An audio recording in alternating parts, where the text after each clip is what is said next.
situation, walang bed splitting na mangyari. Hindi ka magtatanggal ng mga sheets kasi kukunin mo lang sa cabinet. Pero yung susunod sa'yo, yung second hanggang sa last na assessee, sila ang mag-bed splitting at saka bed splitting. Kasi cut in first, mag-fold pa rin siya. Kahit naka-fold na rin, of course, aayusin mo pa rin para siguraduhin mo na tama yung pagka-fold ng mga sheets. Remember, meron tayong proper fold. From side out, right side out, and of course, kung paano siya i-fold ng maayos. Okay.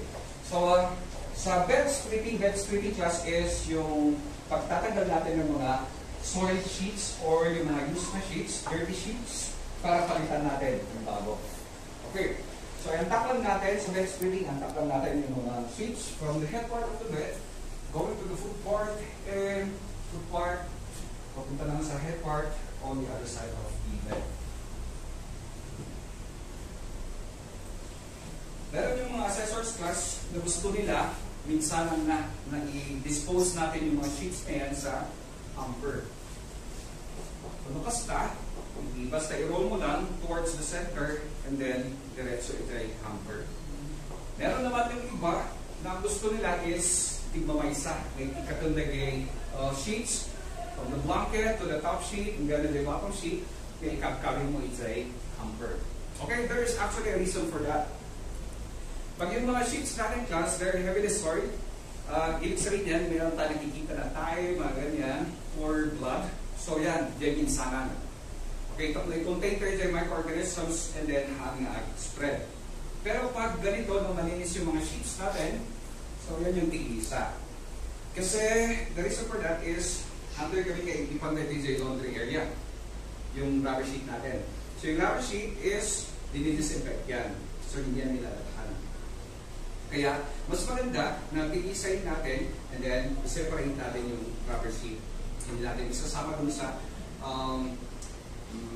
hamper. Ipupunta natin sa laundry area. Okay.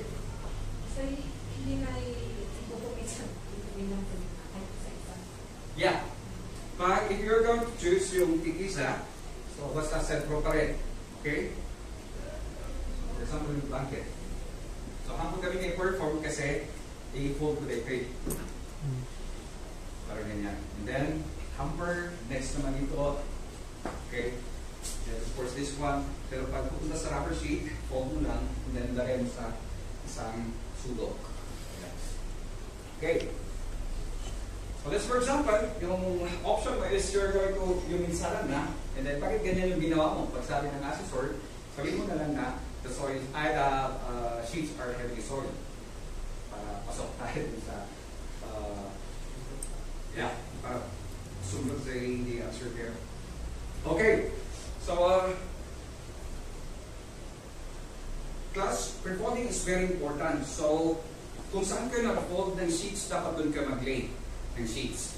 Kasi once na pag dito ako nag-fold, and then sa kabila ako mag-lay ng sheets, kamali, magkakaroon ako ng trouble pag pinuperform ko na yung bed-making procedure. So, kung saan ako nag-fold, dapat dito ako mag-lay. So, I'm going to choose this side.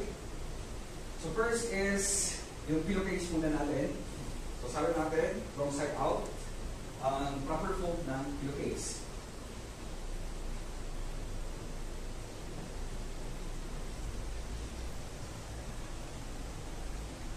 Pati actually, klase pa rin bati mo dito ay natin pag-ibatihan yun. So, dapat, papanunutin nyo, mas ano yung naibati, gusto kita style mo yung art. So, for example, like in pillowcase, straight. And the next will be yung blanket. So if you're going to fold yung mga sheets, yung mas malayo, yan yung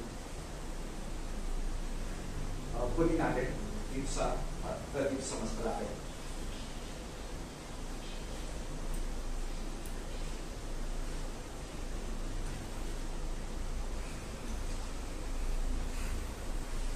The next one will be associated is become with the center fold.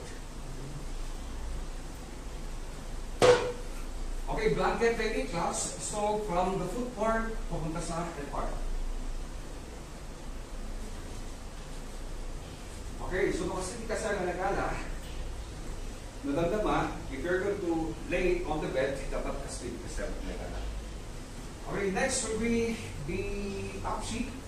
So sabi natin, ito lang yung right side, out.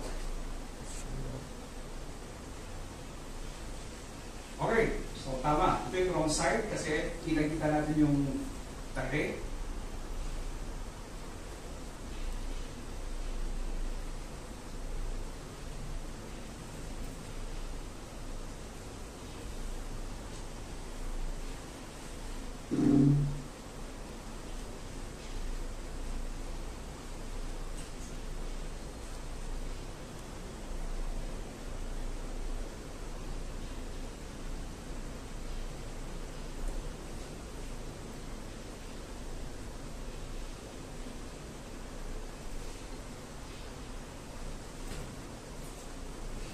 So, top sheet training class, parang sa blanket from the foot bar papunta sa head part.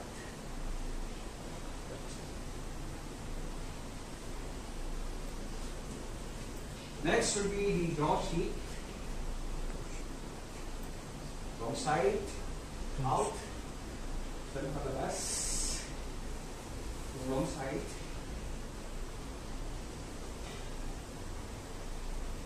Then we have the rubber sheet. Wrong side. And then we have the other sheet. Wrong side na tayo.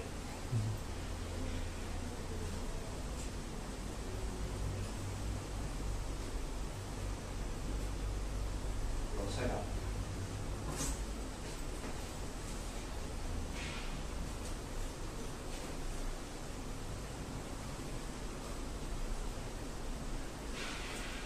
Pag sa bottom sheet natin class is kanina dun sa top sheet at saka sa blanket from foot part to head part. Now naman is head part to foot part.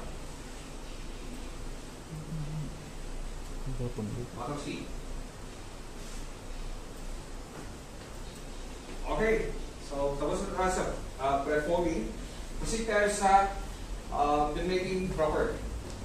So first is need to perform the washing, of course, so hygiene, that's basic. Kaya yung first na ginawa natin. So after that one, you're going to prepare yung mga supplies na gagamitin natin. So prepare and arrange accordingly. Paano yung proper arrangement? So dapat yung first na ililay natin dun sa mattress or sa bed, dapat yan yung nasa ibabaw or on top. And then yung mga last should be at the bottom. So ano yung nasa taas dapat? Bottom sheet to be followed by rubber sheet, the draw sheet, top sheet, the blanket, pillowcase, and of course yung pillow. So that is the proper arrangement. So after natin prepare yung mga materials, na-arrange natin accordingly. So we're going to elevate the height of the bed or raise the height of the bed on the appropriate working height. So depende sa height, of course, pag mahan ka nag-bend. Kasi if we're going to bend, parang binaviolate natin ang proper body mechanics. So isa sa mga tinitingnan, especially sa assessment. So dapat wala tayong rate na body mechanics or nabaviolate sa proper body mechanics. Okay, so after raising the height of the bed on the appropriate working height, then we're going to lower the side raise kung nakataas. So depende sa side raise ka, pag nabababa, so lower the side raise. Kasi may mga side raise na kung saan natatanggal, parang sa pag dyan. So yung mga type ng side raise na ganyan, remove of course the side raise. And next is lock the wheels of the bed. At nakangag sa solid bed, ito at proper completely. Okay, so nalock na yan. So after locking the wheels, lowering the side raise, and elevating the height of the bed to an appropriate working height, then we're now ready to lay our first sheet, which is the bottom sheet. Okay, so dapat yung center fold class ng sheets natin, yung center fold, dapat nakasentro sa bed or center of the mattress. So hindi dito class yung basis natin, it should be dito sa center fold ng ating sheets. And yung hemline ng bottom sheet, dapat nakalinya yan sa edge of the mattress. And then spread natin pataas. And then kunin natin yung nasa top, pinaka-top, and then flip it, leave it hanging on the side of the bed. And the next is we're going to push the remaining half or the remaining parts of the sheets towards the center of the bed. So yung iba, pinapang-fold nila towards the center of the bed. That's actually okay. Pero mas matagal. So for me, I'm just going to push the remaining half of the top sheet towards the center of the bed. Okay. So next is, I'm going now to tack yung surplus na ito dito sa head part.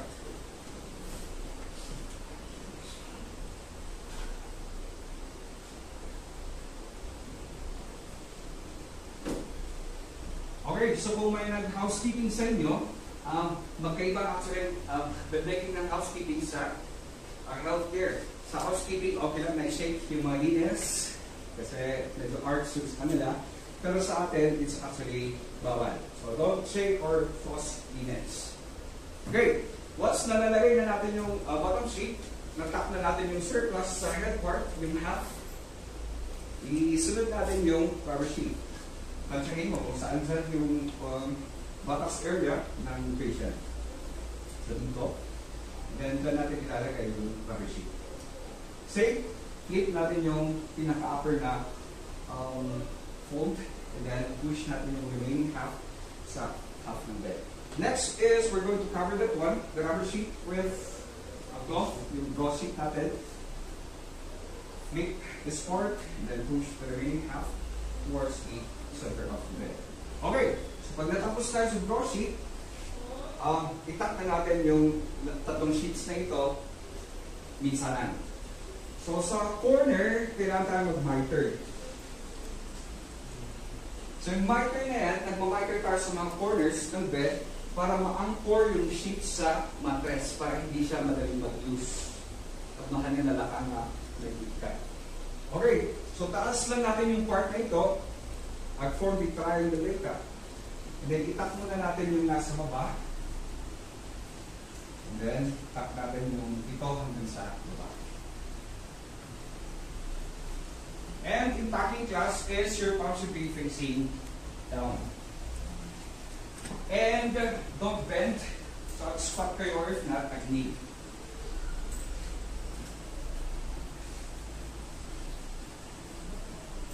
Okay. So, ayusin ko muna yung other half of the sheets before proceeding. So, kung galing ako dito sa foot part, the first one na pwede na. Tatlo hanap well, kasi yan yung mga iniwasan natin. Too much trips around the bed. Yes. Natin mo ano. Unay. Just imagine if you're going to make 20 na beds. Okay. Okay lang actually class nga i-putay lang yung sheets na pumabawasan ng may katagpiritos. So corner, I'm going to miter this one.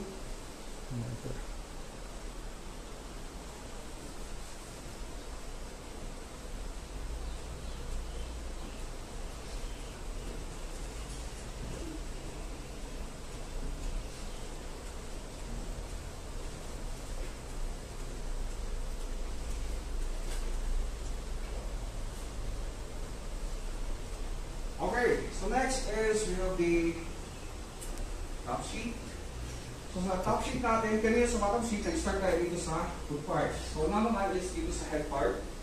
So getting 36 to 8 inches na allowance from the edge of the mattress on the head part. So 6 to 8 inches. Then spread through.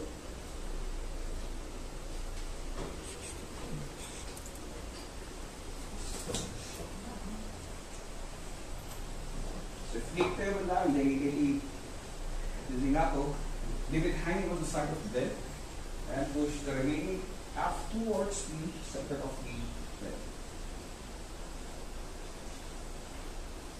So next is your blanket. So 6 to 8 inches to class, or not, mabaling 1 foot. From the hemline of the top sheet, hanggang ito yan, the basis tayo class. From the hemline of the top sheet, so is 1 foot or 6 to 8 inches. Try natin po ba? Blanket. Flip natin. And push. Okay. So before going to the other side of the bed, para ayusin ko yung other half of the sheets, i-fold ko muna yung top sheet against the blanket. Right. Kasi sabi natin kanina, we're going to cover the hemline of the blanket because nakaka-irita sa neck ng patient.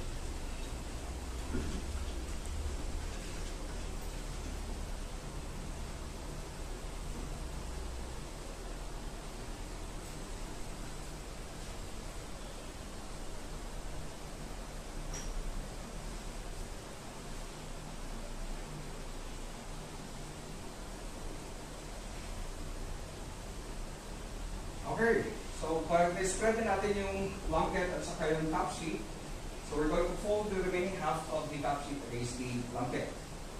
And next is, we're going to make a toe gate to give room for the patient's feet. At nung maiwasan tayo yung condition niya, foot drop or plantar flexion. Dahil kastal din sa ating patient. So how? Alam lang the top sheet in the blanket.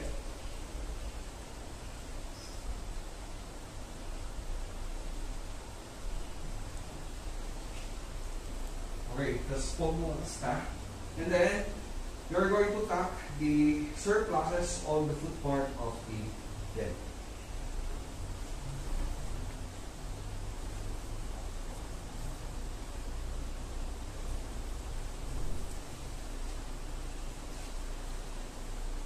Okay, so next is I'm going to tuck yung mga surpluses dito, 6 corners, so miter pa rin.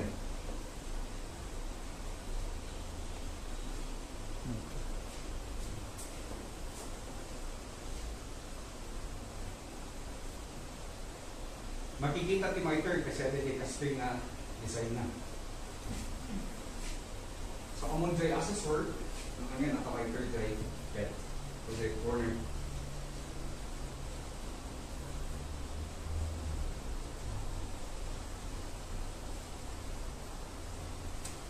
Then, pivot, other side.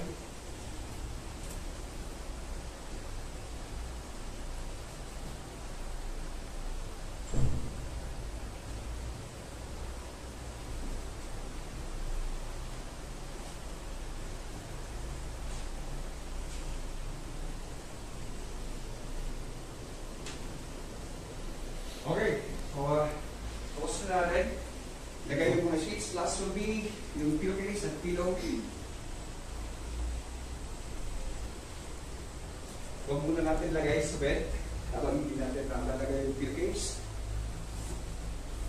Okay, pag nalagay na natin, now fix pillow and pillowcase. So pag ganito may extra class is, you can use yung excess na ito to cover the pillow. Tapos nga naka-expose. And sa paglalagay, this part, open part should be against the door. So pag andun yung door natin, should be like this. Yeah. Okay. So after natin na ayos, then pag wala pang pasyente, we can raise the sideways. Pero pag andyan na, wag na. But pag nga, ibababa na din. And we're going to lower the height of the bed. Pag mga nakanto na upon the patient,